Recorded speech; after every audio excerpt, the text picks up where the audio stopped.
Bonjour à tous et bienvenue sur cette nouvelle vidéo. Aujourd'hui, un coaching de 2 mains avec Marc, un joueur en 5 euros de la Ligue B. Beaucoup de concepts qu'on va aborder, je vous invite vraiment à prendre des notes. J'espère que la vidéo vous plaira. Bon visionnage.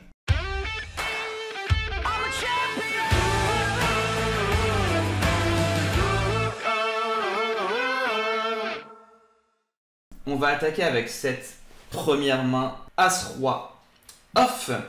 T'es au bouton, il y a un open de hijack, vous êtes 5 max. Pourquoi est-ce que tu as noté cette main déjà? Qu'est-ce qui selon toi qu'est-ce qui va être intéressant? Ouais, alors c'est typiquement le genre de main où le pot va s'emballer, où j'ai l'impression de ne pas maîtriser la taille du pot, Mhm.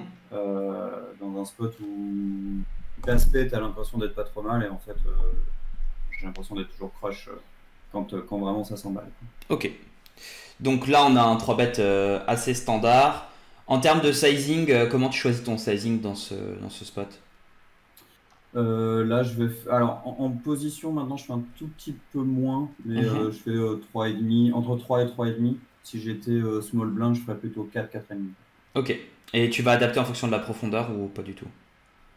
Oui. Oui, oui. Après, je vais voir si par exemple il a 20 blindes, typiquement, bah, ça va être différent. Je vais shove.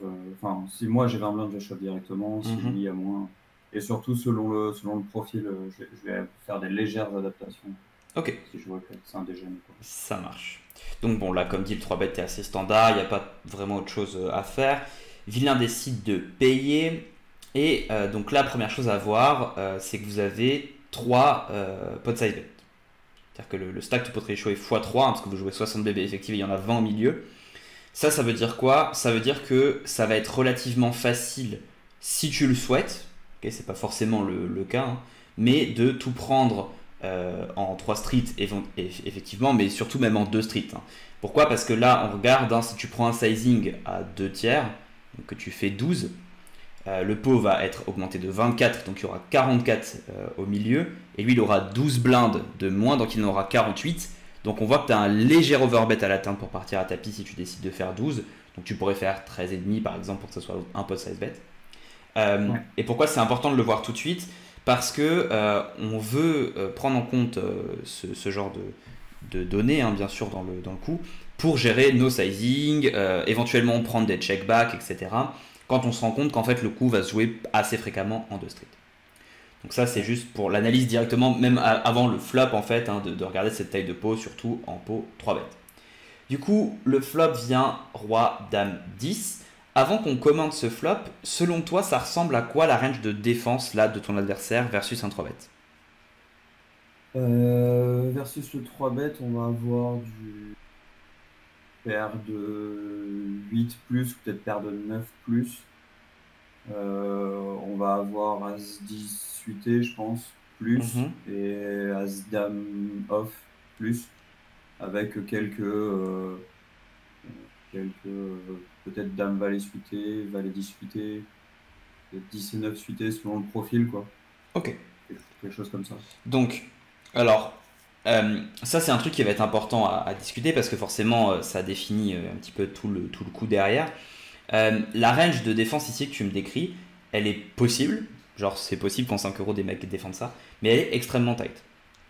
C'est-à-dire que Ouais. là, en l'occurrence, alors tu as fait un sizing de 3 bêtes un petit peu cher, donc il peut give up un peu plus, mais il va devoir call normalement au moins les 6 plus, sans doute les 5 sans trop de difficulté, quasiment tous ses as suités, des mains comme Roi Valet suité, 10 et 9 suités, etc.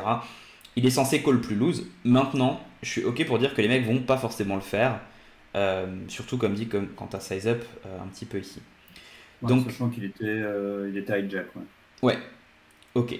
Donc là, ici, quand tu vois ce board, est-ce que tu as l'impression que tu as un bet obligatoire ou est-ce que de temps en temps tu penses que ça peut être un board que tu veux checker avec As-Roi? Ben, c'est un peu là le dilemme. J'ai Mhm. l'impression d'avoir pas mal de value, genre contre des roi-valet, dame-valet.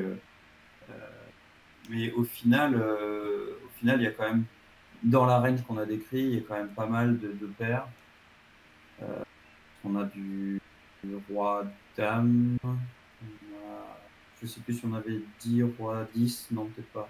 Dame 10 non plus. Bah justement, ouais, Euh, ça va être ça le truc intéressant, c'est que si tu lui et tous donnes les pas Dame grands, 10, tu lui donnes pas Roi 10, ça va changer un petit peu le ouais, c'est spot, ça, hein, ouais. effectivement. Ouais. Après, il y a aussi As-Dame, qui Mhm. me plaît bien. Bon, évidemment, As-Valet qui me domine. Euh, donc, ça touche pas mal sa range. Maintenant, je pense que mon top pair, top kicker est pas mal face à justement, As-Dame, Roi-Valet, Dame-Valet, des choses qui ont touché, mais qui ont de l'équité, c'est sûr. Mhm. Surtout s'il a le Valet, quoi. Mais, euh, mais que je peux value vraiment, quoi, à fond. Donc là, quel sizing t'as pris enfin quel sizing t'aimerais devoir faire en fait, hein, et Ouais, pourquoi? alors je sais plus forcément ce que j'ai pris, mais, mais quel sizing, bah, c'est là que j'ai envie de value, mais j'ai pas forcément envie que le pot s'emballe, parce que probablement que s'il s'emballe, pour le coup, je suis crush. Mhm. Euh, Là-dessus, je dirais un tiers, sans vraiment certitude. Après, Alors, si je fais deux tiers et qu'il me raise, clairement je vais devoir prendre une décision. ouais. Alors, il y a plusieurs choses intéressantes dans tout ça. Déjà, pour revenir sur le dernier truc que tu viens de dire, si on fait 2 tiers et qu'il raise, on a une décision. C'est un truc qui est important au poker, qu'on entend parfois et que je voudrais juste pas remettre dans le droit chemin, mais dans l'idée. C'est que des fois on dit oui, il faut éviter les situations où on se met dans un spot. Même des très bons joueurs disent ça, hein. C'est-à-dire que si tu bêtes et que quand tu te fais raise, t'es emmerdé, t'as ni envie de call ni envie de fold, c'est peut-être que c'est pas le bon sizing. Et j'insiste, c'est peut-être que c'est pas le bon sizing. C'est-à-dire que des fois, on peut pas éviter le spot. C'est-à-dire que tu as un très bon sizing à faire et 5% du temps, le mec va te mettre dans une situation chiante et il faudra se débrouiller dans ces 5%, 10% du temps. Ça ne rend pas le sizing pas bon, quoi. Donc ça, c'est Bon, important. surtout que là, en l'occurrence, ça simplifierait presque les choses. C'est-à-dire, si je fais deux tiers et qu'il me raise, concrètement, c'est quand même un fold, quoi. Enfin, on peut prendre le temps d'analyser, de vérifier, mais qu'est-ce qui va me raise sur un deux tiers enfin, même Dame Valet, je suis pas sûr qu'il s'amuse Ouais, je suis à me assez raise. d'accord avec ça. En fait, il y a un spot, non pas parce que c'est difficile, il y a un spot parce qu'on estime que la main est forte. Et c'est le Hmm. deuxième point que je voulais aborder, bah, tu m'y emmènes donc c'est Ouais. parfait. C'est qu'en Hmm. fait, tu vois, tu dis ouais, je suis un peu embêté s'il me raise. T'es embêté pas parce que tu sais pas définir sa range, pas parce que tu sais pas où est ta main par rapport à sa range, mais bien parce que ta main est forte et que même pour un joueur correct, c'est chiant de folder As-Roi dans ce spot parce que bah voilà, on a As-Roi, on est content, etc. hein. C'est complètement mental comme spot pour le coup. Hmm. Et du coup, ici, en fait, c'est pas chiant. C'est-à-dire que si tu fais 2 tiers et qu'il shove, et il y a un truc supplémentaire avec ça, c'est que toi, t'es pas du tout à ton top de range ici. C'est-à-dire que nous, dans notre range de 3 bêtes, on a paire d'As, paire de Roi, paire de Dame, on a paire de 10 normalement. Je sais pas si tu le prendras tout le temps, mais t'es censé l'avoir. T'as une partie des As-Valet, tu peux avoir Roi Dame. Donc en fait, à partir de ce moment-là, tu peux même avoir Valet 9 suité, qui sera un 3 bêtes intéressant en bluff dans cette situation-là. Donc en fait, tu as plein de mains meilleures. Et tu as même quelques mains avec des bloqueurs qui sont un petit peu meilleurs pour payer. Parce que là, en fait, en l'occurrence, je sais pas si ça change grand-chose d'avoir Roi-Valet ou As-Valet. Ça doit pas changer une tonne en termes de bloqueurs. Mais il y a peut-être quelques mains encore meilleures que As-Roi, pardon, qui sont moins bonnes, on va dire, en termes de force relative, mais qui sont meilleures vis-à-vis des bloqueurs, de l'équité, etc. Ouais, Donc clairement. là, en fait, on va pas avoir de problème dans le sens où on est suffisamment haut dans notre range pour bet, mais, et ça c'est un argument qu'il faut vraiment retenir, qui est en fait assez simple à appliquer dans son jeu. Quand je t'ai demandé est-ce que tu penses qu'on a un bet clair, tu m'as dit bah oui, genre j'ai quand même de la value sur pas mal de trucs, mais tu as su aussi me donner pas mal de mains qui nous battaient. Donc ça veut dire qu'on n'a pas un bet de value qui est si évident que ça, dans le sens où il y a quand même des mains dans la région de notre adversaire qui nous dominent. Des fois, il n'y en a aucune. Là, c'est clairement pas le cas, mais des fois, il n'y a aucune main chez notre adversaire, ou quasiment aucune main qui nous domine, à part des brelans, par exemple, et on a un bet clair. Là, il y a des deux paires, il y a des quintes, il y a brelan de 10.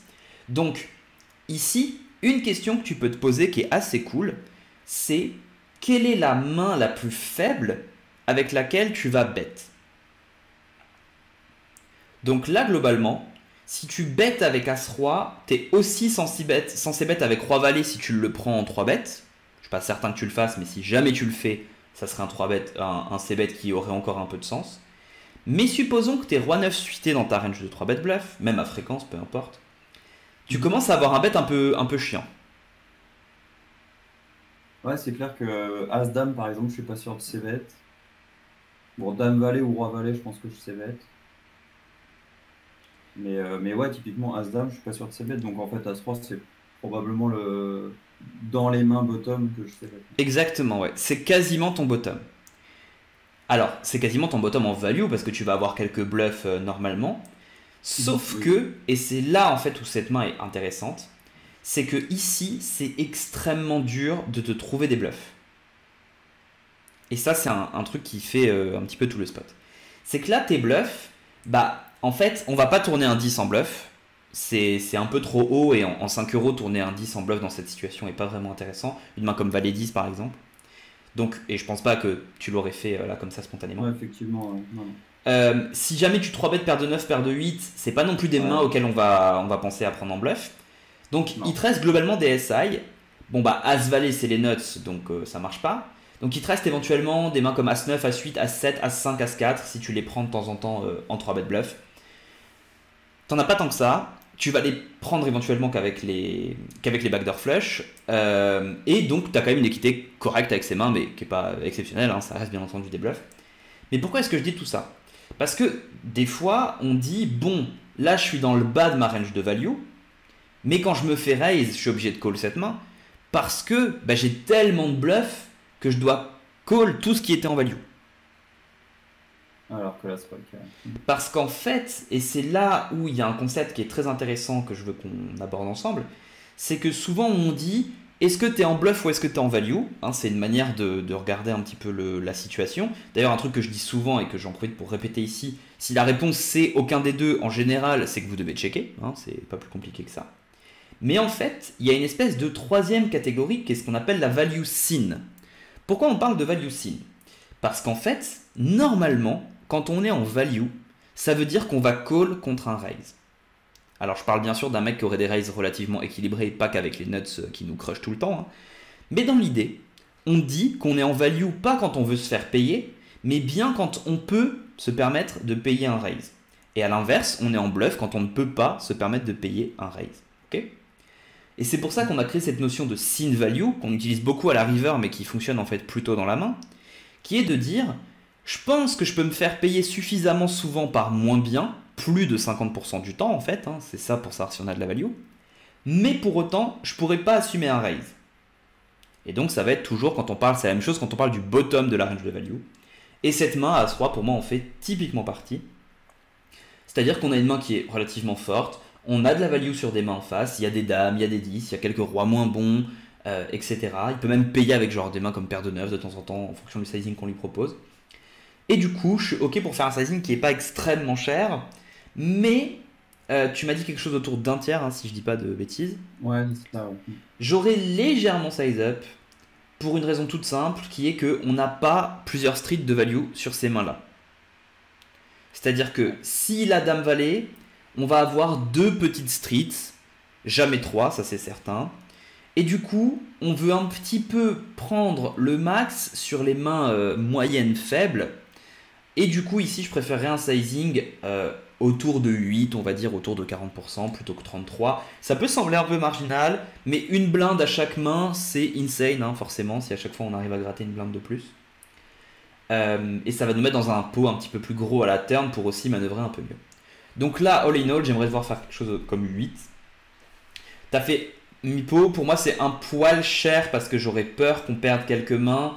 Maintenant, si on réfléchit à sa range de la manière dont toi tu l'as défini et pas dans la manière dont moi je l'ai défini, bah si tu penses que dès qu'il a un 10, c'est valet 10, bah forcément il va payer, ou éventuellement 10 et 9. Si tu penses qu'il a jamais une main comme 10 et 8 par exemple, forcément ça aide.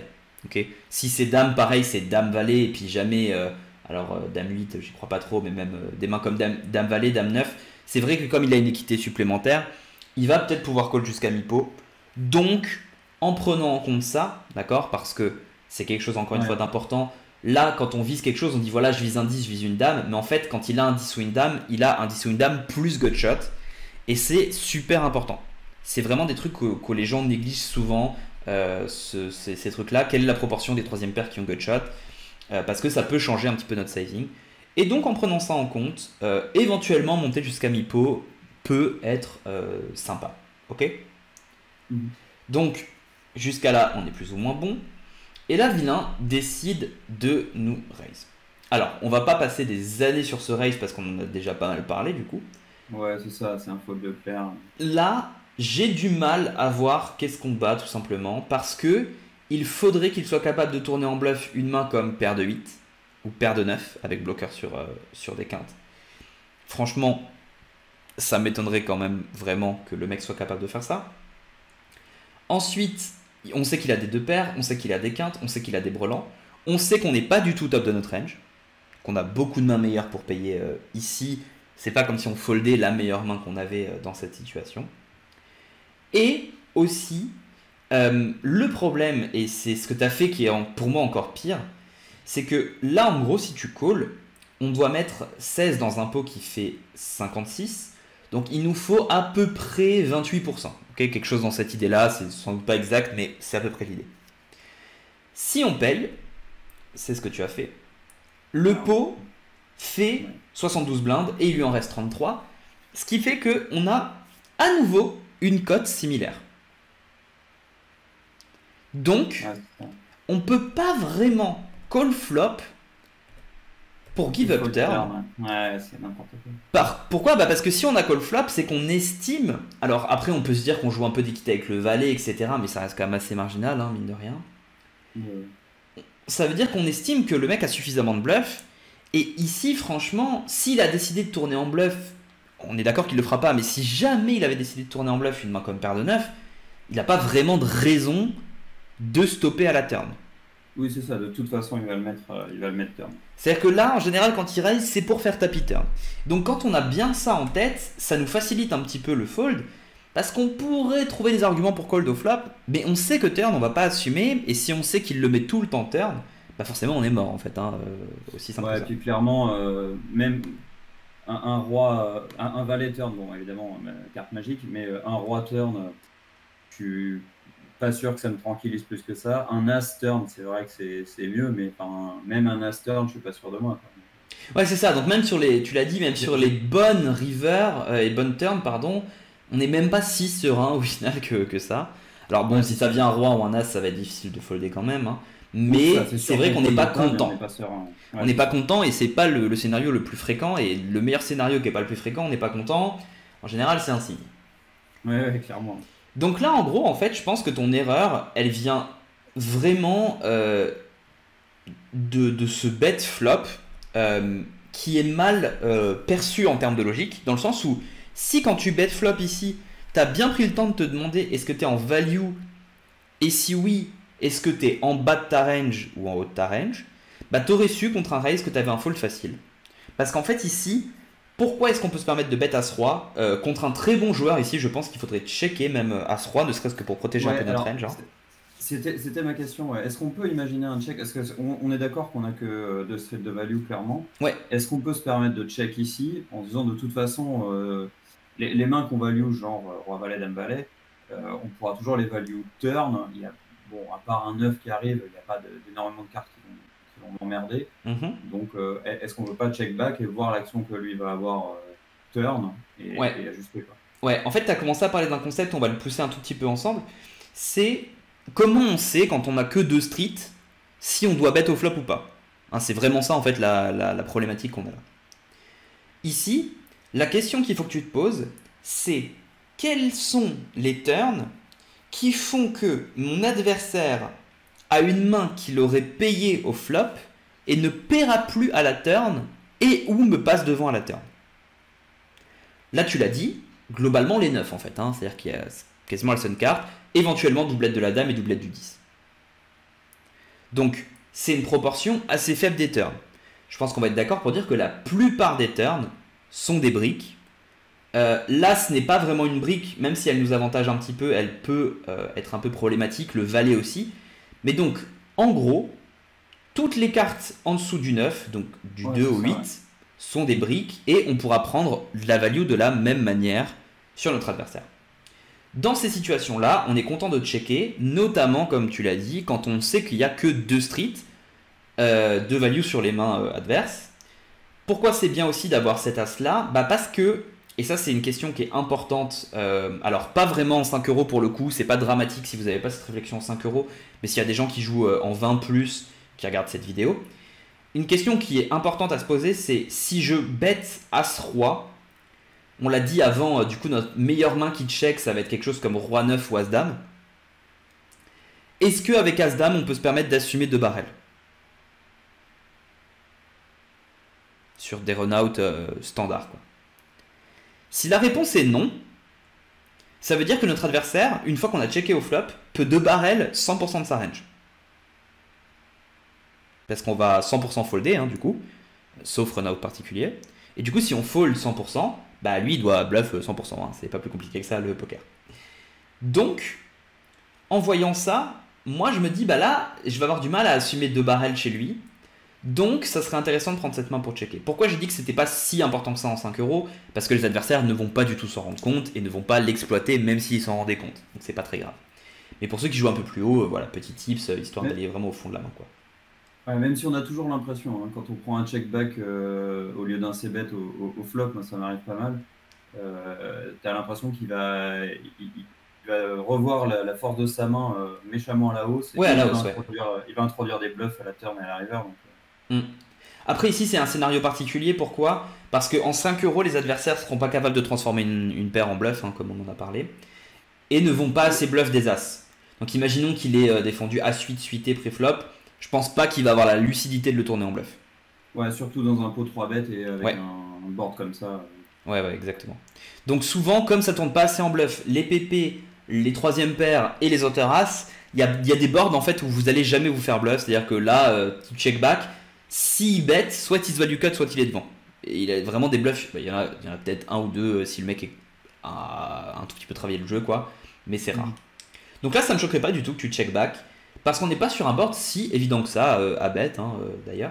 Et autre petit indice par rapport à la volonté de check back ou pas, c'est que là, si on était dans un pot single raised, d'accord, donc tu avais open et qu'il avait défendu en big blind par exemple ou autre, ici, c'est pas un board que tu aurais bet un tiers. Bah, il aurait eu beaucoup plus de mains dans sa range. Donc, Est-ce qu'on est d'accord, tu te serais pas dit, bon bah là je bet un tiers toute ma range? Ça dépend des positions. Tu disais si je raise bouton. Je sais pas, t'open bouton il défend big blind. Ah bah oui, bah là, oui. Bah là, par rapport à sa range, j'ai énormément de value. Il peut avoir. Donc toi, t'as envie de size up en fait. C'est pas un board, hein, donc Roi Dame 10 Rainbow, et pas un board sur lequel on veut bet un tiers toute notre range depuis le bouton. Parce qu'il peut call beaucoup de mains, donc on n'a pas intérêt à bet avec 100% de nos bluffs qu'on peut d'équité, etc., etc. Donc, oui, si on est capable de reconnaître ce board dans une situation qu'on connaît, hein, qui est du coup le pot single raised, bah là on se rend compte que bah, c'est le même board, sauf que la range d'en face, elle est encore plus strong. C'est-à-dire que je change même ma question pour la simplifier peut-être, pour que ça soit encore plus clair pour tout le monde. Si tu avais open au cutoff et que tu étais face à un flat de SB, ça fait clairement pas partie des boards que tu vas bet range. Non, clairement. Parce qu'il a percuté ce board comme jamais, quoi. Ouais. Et là, en fait, si tu regardes par rapport à la range que tu m'as donnée, alors pas exactement, hein, bien sûr, mais sa range, elle ressemble pas mal à une range de SB. C'est-à-dire qu'il y a des PP, c'est assez Broadway heavy, et il y a des As. Ouais. On est sur une range relativement similaire. Elle est plus tight qu'une range de flat SB normale, hein, mais nous, notre range aussi, elle est plus tight, parce qu'on a 3 bêtes au lieu d'open. Donc du coup, quand on voit ce genre de spot, ça peut vous aider. Si vous dites, tiens, est-ce que ça serait contre SB un bet range? Ça peut aider à savoir si on peut se permettre de checker une main qui nous semble forte. Si tu as l'impression que c'est un board où on a un bet range, alors checker une main qui te semble forte est en général pas une bonne idée. Mais si c'est un board où c'est pas un bet range, checker une main qui te semble forte est peut-être pas débile. Ok pour tout ça? Ouais, ça va, ouais. Donc là, on a détaillé vraiment pas mal de concepts. J'espère que vous avez pris des notes. Et si vous ne l'avez pas fait, regardez la HH et prenez des notes pour voir les choses intéressantes. Il y a plein de concepts qui sont utiles dans différentes limites. Là, si on résume, vraiment qu'on reprend les trucs les plus importants de cette main, le sizing de 3 bêtes, je le trouve un petit peu cher, mais ça ne me dérange pas sur cette limite parce que les joueurs, en fait, ne vont pas vraiment adapter leur range de défense à ton sizing. Et comme ils défendent un peu trop tight, et qu'ils auront une range relativement strong, bah autant size up quand nous aussi on a une main qui est forte. Donc un peu cher, mais c'est ok. Sur ce flop, première chose à voir, c'est la taille du pot. Là, on se rend compte qu'en faisant 2 barrels, si on voulait faire par exemple 13.5 et pot, on pourrait tout prendre. Et on voit qu'en 3 barrels là, on n'aura aucun souci. Donc, c'est important de l'avoir en tête. Maintenant, sur ce board là, en fait, on s'en fout parce qu'avec notre main précise, on va pas prendre cette line là. Quand on regarde sur quoi on a de la value, on se rend compte qu'on a de la value sur quelques rois, quelques dames, quelques 10. On n'a normalement pas de value sur les paires inférieures, à part éventuellement paire de 9 qui jouerait un peu tricky, mais c'est très rare. Et on voit que l'adversaire a des mains meilleures que les nôtres, des 2 paires, brelan de 10, a rarement brelan de dame, même si à cette profondeur il pourrait décider de ne pas avoir de range de 4 bêtes, mais là on rentre dans un truc un peu trop précis. Et il peut avoir quinte aussi, hein, avec soit de valet 9 suité, soit as valet. Donc là on se rend compte qu'on est dans une situation où on a une main qui n'est pas du tout top de range, parce que nous aussi hein, on a 2 as, 2 rois, 2 dames, 2 10, as valet, valet 9, etc.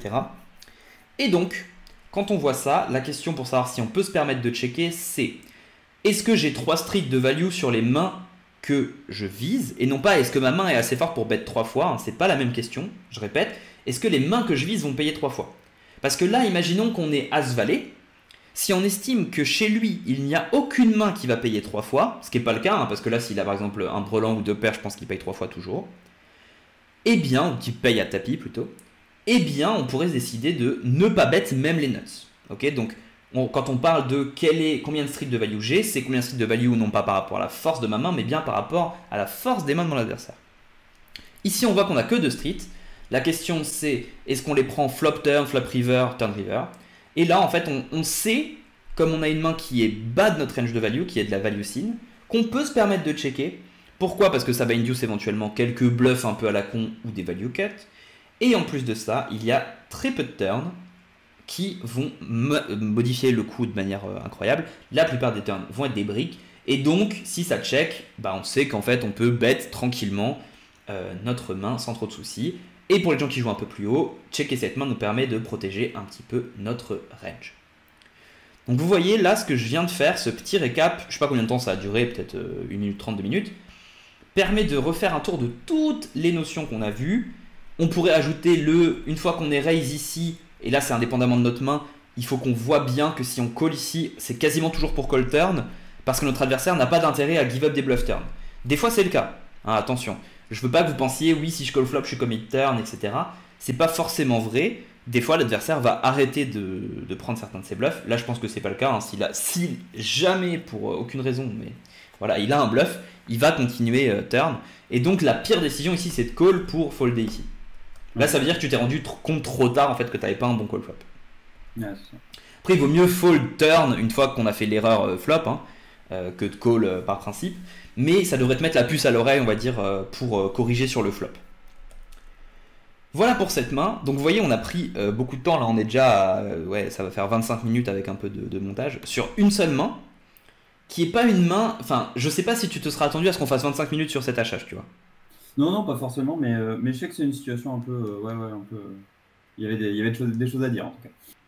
Donc voilà, ce que je vous propose, là on a fait une analyse vraiment très développée, c'est qu'on se prenne une deuxième main que tu m'as mis de côté, et celle-là on va la regarder un petit peu plus rapidement, on va réutiliser quelques concepts qu'on a vus là ensemble, pour avoir un truc plus court mais qu'on ait vu quand même deux mains dans cette vidéo.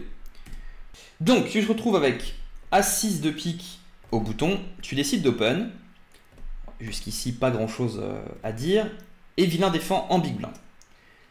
Okay. Comment tu vas choisir déjà de bet ou pas sur ce flop, et ensuite comment tu vas gérer ton sizing dans cette situation? Donc là dans cette situation il a une range de call qui est très très grande, très large, donc il peut très bien avoir un 7, un 3, un 6, un 5, un 4, il n'y a pas de souci, il en a probablement plutôt des mains suitées. Il a aussi des SI, il a aussi des Queen Eye, enfin il a une range vraiment large. Clairement, à cette limite, en tout cas, je ne les vois pas folder un 7 ou un 3. Je ne les vois pas folder un 6 moins bon non plus. Même un 5, surtout si c'est 7 et 5, 8 et 5, 5 et 3, voilà. Donc face à toute cette partie de la range là, j'ai très envie de value. Euh, je vais probablement faire folder des as et des rois, mais que je domine pour le coup. Mais voilà, la value va l'emporter sur le fait que je fais folder les mains que je bats. Ouais. Donc là, ici, tu as dit un truc qui est intéressant. Je vais juste rappeler le concept qui est derrière ça, mais tu as exactement dit hein, ce qu'il fallait dans l'idée. C'est qu'on va choisir le bloc que l'on veut attaquer. Ça, c'est un concept qui est vraiment important à comprendre. C'est que quand on a une range qui est très loose, et c'est le cas de la range de Big Blind, tu l'as très bien fait. Tu as dit, voilà, il y a une range très loose. Qu'est-ce que je vise? Je vais viser D6, D7, D3, une partie de C5. Tu as exclu les 4. On pourra discuter de la pertinence de ça, mais toi, tu as décidé de les exclure. Et tu as dit, il y a aussi des auteurs as, des auteurs rois que je domine qui pourraient éventuellement trouver un call ou qui pourraient trouver un call sur si on checkait et puis qu'on prenait un bet turn ou peu importe. Tu as dit voilà, ces mains-là, je vais décider de les laisser de côté. J'accepte en fait de les abandonner. Je sais que c'est des mains sur lesquelles peut-être j'ai une manière de prendre de la value, mais j'accepte de les abandonner. Et ça, c'est une manière qui est très importante de regarder les choses. Pourquoi? Parce que souvent, les gens ne se posent pas la question de ce qu'ils visent précisément et du coup n'adaptent pas leur sizing. Je développe un petit peu. Là, on a dit qu'on allait viser D7, D3, D6, D5. Donc la question qu'il faut se poser, c'est quel est le sizing que l'ensemble de ces mains sont prêts à payer au maximum. Et ensuite, quelles sont les premières mains qui vont give up? Donc là, normalement, c'est les 7 et les 3 qui vont give up en premier, avant les 6 et les 5. Et du coup, la question qu'on va vouloir se poser, c'est proportionnellement parlant, qu'est-ce qu'il est le plus intéressant de faire? Parce que quelque chose que vous devez retenir, c'est que pour choisir le meilleur sizing sur une seule street, on parlera du multi-street juste après, pour choisir le meilleur sizing sur une seule street, on est censé regarder quelle est la proportion de la range adverse que je fais call et pour quel sizing. Pourquoi? Parce que si on fait call 100 combos pour 2 blindes ou 80 combos pour 4 blindes, c'est assez évident de dire je vais faire 4 blindes et me faire payer par 80 combos parce que les 20 combos qui fold en fait ne nous rapportaient pas tant que ça. On est ok jusqu'à là? Ouais, clairement. Donc, une fois qu'on a fait ça, pourquoi je parlais d'une seule street? Parce que des fois, ça va être intéressant sur une deuxième street, en réflexion déjà de ce qu'on pourrait faire à la turn, de se dire, ouais mais attends, si là je bête trop, qu'est-ce qui va se passer? Premièrement, avec mes values, comme j'aurais déjà fait cher, peut-être que le joueur à la turn va prendre peur et ne me paiera plus autant. Donc ça peut être un petit peu embêtant, parce qu'il va se dire que mon bet au flop représentait déjà pas mal de force. Deuxième chose importante, et là je reparle un peu de notion d'équilibre plutôt pour les joueurs de 20+, si on fait trop cher sur ce flop, et qu'est-ce qui se passe? On s'isole contre la partie la plus haute de la range adverse, qui est une partie qu'on ne va pas pouvoir forcément facilement faire folder à la turn.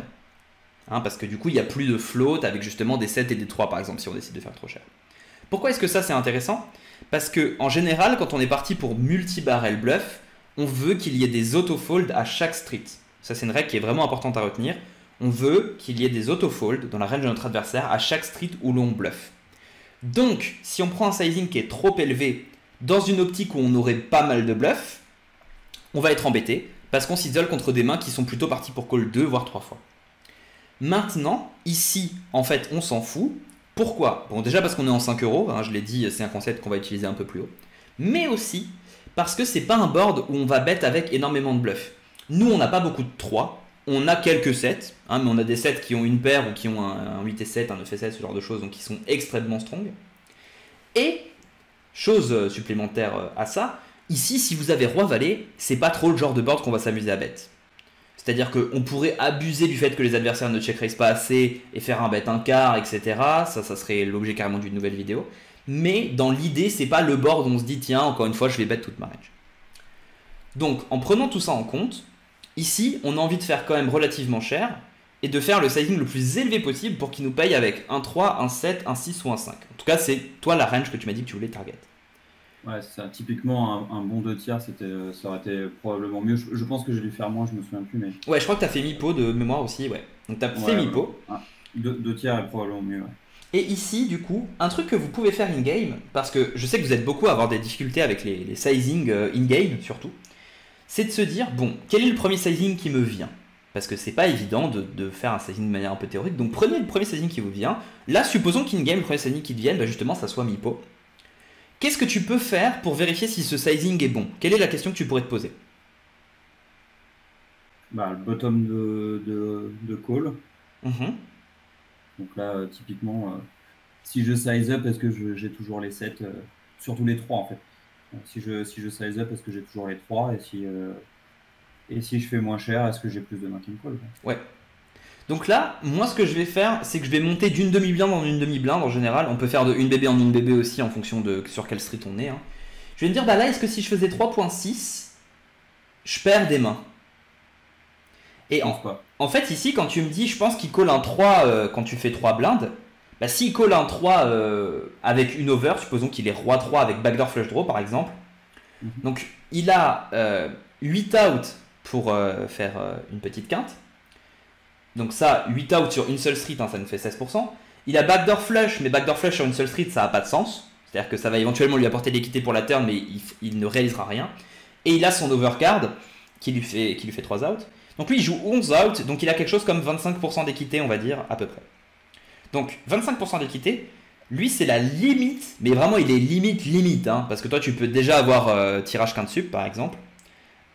Pour call Mipo. Et si tu penses qu'il call, mais sans aucun doute, c'est-à-dire que le mec te snap call quand il a roi 3 dans ce spot, sans réfléchir un peu à la cote, etc., c'est sans doute qu'il comprend pas tout à fait les notions de cote. Et donc que tu peux aller gratter quelques blindes.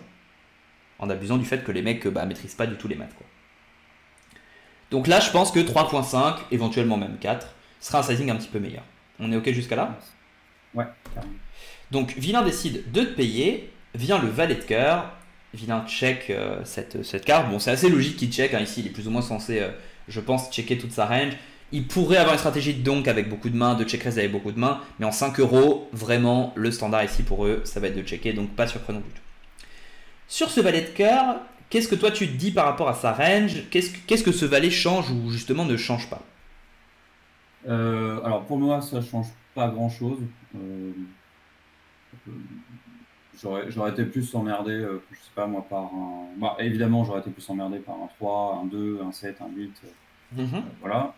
Euh, donc, pour moi, j'ai encore la value sur les 5, donc 7 et 5, enfin toutes les mains qui ont une paire plus tirage. Et par contre, c'est clairement la dernière street où j'aurai de la value. Je me vois pas mettre un dernier river. Je pense que je préfère le mettre maintenant que river. Je préfère le mettre maintenant que check back et voir une carte river. Parce que pour le coup, ça va commencer à m'emmerder de voir roi, dame, même 10, 9. Même si c'est une carte où il y a peu de chances, je multiplie les chances qu'il ait touché l'une de ces cartes. Donc je préfère la mettre maintenant et check back tranquillement river. Sachant que je le vois pas forcément miser, en bluff river un tirage raté. Alors c'est peut-être là que je me trompe, hein. Mais en tout cas, je préfère prendre la value maintenant que river. Ok. Du coup, là, il y a un truc qui est intéressant dans ce que tu me dis. Parce que tu m'as dit, voilà, faire call des 7 et 5, des choses comme ça. Alors, en fait, le problème, c'est qu'ici, s'il a 7 et 5, tu vas pas pouvoir vraiment lui faire une erreur. Pourquoi? Parce que quand il a 7 et 5, il joue 3 out pour faire son 7, 2 out pour faire brelan avec son 5, donc on est à 5 out, et 8 out pour faire straight. Donc en fait, il joue 13 out, et ici, nous on va avoir du mal à faire plus que Mipo, honnêtement comme sizing. Ça commence à être cher Mipo dans ce spot. Et en fait, même si on fait Mipo, il a largement la cote. Ouais, c'est ça. Et ça, c'est un truc qui est important de comprendre. C'est qu'en fait, quand vous bêtez sur une main qui ne fait pas d'erreur, vous ne gagnez pas d'argent. Pourquoi? Parce que sur le long terme, si lui ne fait pas d'erreur, le poker, ça reste un jeu où on gagne de l'argent quand on veut faire des erreurs à nos adversaires. Hein, parce qu'ils call quand ils ne doivent pas et fold quand ils devraient call. Donc là, en fait, tu lui fais pas faire d'erreur, donc t'as pas vraiment de value sur cette main. Des gens comprennent pas ça parce qu'ils se disent ouais, mais on est devant. Ouais, mais en fait, s'il paye pas plus que ce qu'il devrait, tu fais juste grossir un pot où c'est la variance qui va décider qui est-ce qui le remporte. Ouais, je suis d'accord. Donc là, si on estime qu'il va call que des mains avec. Alors un 3, c'est un petit peu différent pour le coup, mais un 7x plus une paire ou quoi, ça c'est pas top. Par contre, ici, moi je pense qu'il a encore des mains comme des 6, bien sûr, quelques 5. As-3, As-7, quelques 5, ouais. Donc des mains comme ça, qui sont moins fortes et qui du coup peuvent payer alors, qui devraient payer par rapport à notre range, mais qui par rapport à notre main ne sont pas good, hein. C'est là tout l'intérêt de la value, c'est qu'on fait payer l'adversaire par rapport à la range qu'on a, pas par rapport à notre main. Si ouais, notre main il folderait. Mais du coup, on a de la value, et je pense effectivement qu'un bet autour de 33-40% du pot peut être pas mal.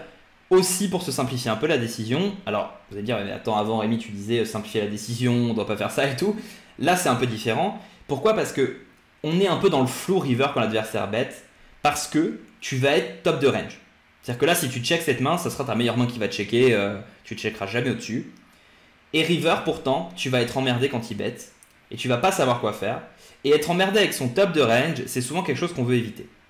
Donc là, moi, je vais partir d'un principe simple, et tu l'as dit, et je suis d'accord avec toi, les mecs ne vont pas du tout, mais genre pas du tout, assez bluff à la river. Donc j'accepte d'avoir une range qui, une fois qu'elle a checké turn, fold quasiment 100% river. Oui, c'est ça. De toute façon, si je checkais là, ce serait pour call river quasiment toutes les cartes, évidemment, petite exception près. Mais ouais, effectivement, je préfère bet et ouais, malheureusement, fold to river en partant du principe qui va pas tourner en bluff un tirage, quoi. Ouais, exactement. Et du coup, ça c'est un truc qui est important parce qu'on pourrait se dire ouais mais du coup tu te fais exploiter parce que si tu bets tout ce qui peut bet turn et que tout ce qui check turn va folder, c'est exploitable. Bien sûr, genre c'est 100% exploitable, mais personne ne l'exploite.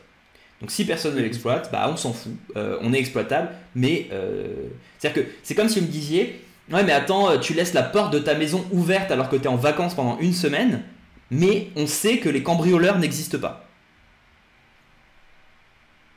Et me dire ouais mais il pourrait exister. Ouais mais il n'existe pas. Le supposé c'est il n'existe pas. Donc ça peut sembler comme ça incroyable de laisser sa maison ouverte, mais si on sait que personne va venir nous cambrioler, bah on s'en fout en fait. C'est pas un leak. Donc voilà pour ça. Donc ok pour le bet, ok pour le sizing. Villain call, 1-4 arrive. C'est une carte qui est assez intéressante parce qu'il est plus censé en avoir tant que ça. Il décide de faire tapis. Et là on pourrait se dire ouais bah attends c'est bizarre, qu'est-ce qu'il représente, machin, etc. etc. Est-ce qu'il n'est pas en train d'abuser de sa range perçue? Si le mec joue le totem, en général, s'il shove là alors qu'on a 2 barrels, il a. Il y a quelques mecs qui vont être capables de tourner en bluff. Je ne le nie pas, même, enfin moi-même, j'espère que j'aurai l'intelligence de tourner en bluff ce spot de temps en temps. Mais la plupart du temps, il n'y a pas besoin d'aller vérifier les papiers. Les mecs ils ont. On ne sait pas forcément ce qu'ils ont, mais c'est pas grave en fait. Il n'y a pas besoin de savoir ce qu'ils ont pour savoir qu'on est toujours mort. Parce qu'ici il reste assez peu de 3. La plupart des sets vont pas non plus chercher spécialement à tourner en bluff. Sachant que la line n'est pas complètement. Enfin, j'exclus pas du tout qu'il est paire de 6, paire de 5, 5 et 4, 6 et 4. Ouais. Il peut très bien avoir toutes ces mains là. C'est ça, il n'a pas zéro main de value. 7 et 8. Ouais.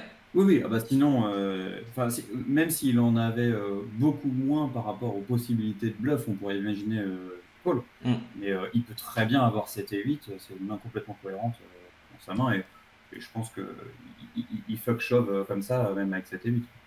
Donc là, on pourrait se dire, ouais, mais la cote est bonne, il nous faut un tiers, c'est pas beaucoup un tiers, il a quand même pas mal de bluff potentiel, etc.